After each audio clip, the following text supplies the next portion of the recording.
বিগত 12 মে তাৰিখে মই অসমৰ মুখ্যমন্ত্ৰীৰ দায়িত্বভাৰ গ্ৰহণ কৰোঁ।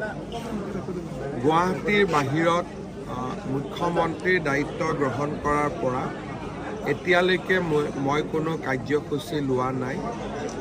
মোৰ মনত আছিলে যে গুৱাহাটীৰ বাহিৰত যেতিয়াই ওলাম প্ৰথমতে বটদ্ৰৱা থানলৈ যাম, গুৰুজনাৰ আশীৰ্বাদ বিচাৰিম আৰু গুৰুজনাৰ আশীৰ্বাদেৰে গুৰুজনাই দেখুৱাই দিয়া পথেৰে অসমখনক আগবঢ়াই লৈ যাবলৈ চেষ্টা কৰিম। আজি মোৰ পৰম সৌভাগ্য হ'ল যে গুৱাহাটীৰ পৰা বটদ্ৰৱা থানলৈ আহি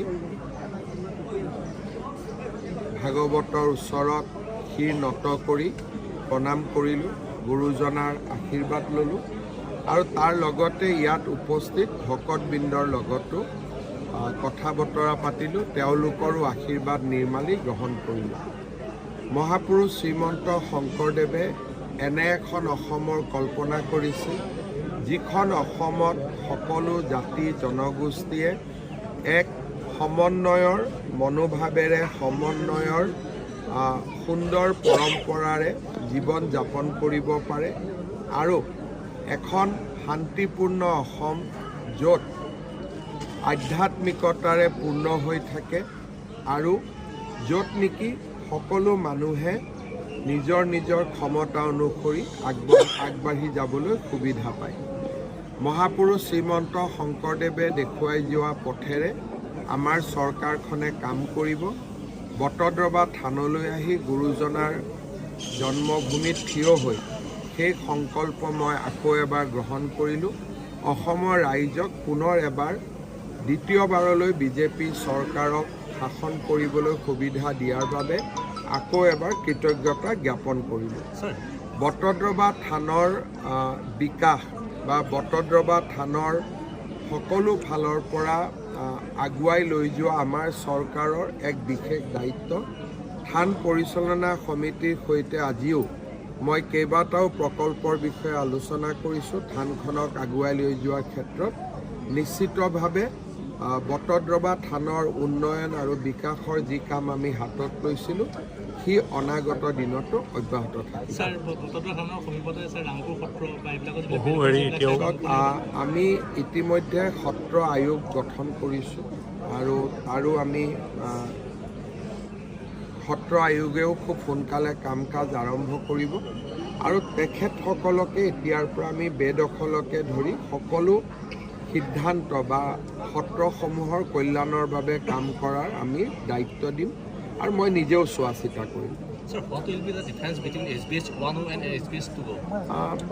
এজন মানুহৰতো আৰু দুটা ডিফাৰেঞ্চ হ'ব নোৱাৰে, কিন্তু এইটোৱে ঠিক যে 100-2খন আসন পালে নিশ্চিতভাৱে দায়িত্ব আগতকৈ বেছি বাঢ়ে। গতিকে যোৱা 5 বছৰ আমি যিমান কষ্ট কৰিছিলোঁ এইবাৰ তাতকৈ আৰু বেছি কষ্ট কৰিম যাতে অসমৰ উন্নতি হ'ব পাৰে। তাৰ উপৰিও আমাৰ এটা সুনিৰ্দিষ্ট যোৱা 5 বছৰ 2021ত যেতিয়া আমি ইলেকশ্যন মেনিফেষ্টো আনিছিলোঁ তেতিয়া ক'ভিডৰ বিভীষিকা আমাৰ সন্মুখত আছিলে, সেইকাৰণে আমাৰ সংকল্পবোৰ সীমিত আছিল। কিন্তু এইবাৰ আমাৰ নিৰ্বাচনী ঘোষণা পত্ৰখনত আমি যোৱাবাৰৰ তুলনাত আৰু বেছি কাম কৰাৰ প্ৰতিশ্ৰুতি দিছোঁ আৰু মই নিশ্চিত যে আমাৰ ঘোষণা পত্ৰখনক আমি হাতে কামে ৰূপায়ণ কৰিম। আজি ইয়াতে মহাপুৰুষ শ্ৰীমন্ত শংকৰদেৱৰ জন্মভূমিত মই ৰাজনৈতিক কথা ক'ব খোজা নাই, আপোনালোকৰ পৰাও মই আশীৰ্বাদ আৰু সহযোগিতা। কালি 2খন গুৰুত্বপূৰ্ণ মিটিং আপোনাৰ হৈছে, বিদ্যুৎ নিশ্চিতকৰণ আৰু কামাখ্যা। এনেকৈ ধৰণৰ প্ৰত্যেক দিনাই আজিও গৈ পেলাই 3খন মিটিং কৰিব লাগিব।